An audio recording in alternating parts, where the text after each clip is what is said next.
রাধে রাধে সবাইকে। তো কালকে আমার সঙ্গে এমন একটা ঘটনা ঘটলো যেটা তোমাদেরকে না দেখালেই নাই। তোমরা হয়তো বলবে যে এটা জাস্ট এমনি হয়েছে, কিন্তু না, আমার মনের বিশ্বাস রাধা মাধব সবসময় আমার সঙ্গে আছে। তো মহাপ্রসাদ গ্রহণ করুন। করলে নাও করলে নাও আরে পারবা। বিশ্বাসের উপরে সব হয়।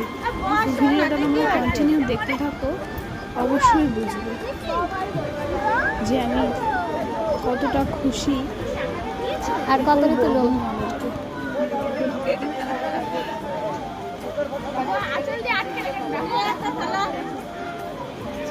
এটা বলে দিয়েছি আচ্ছা আটকে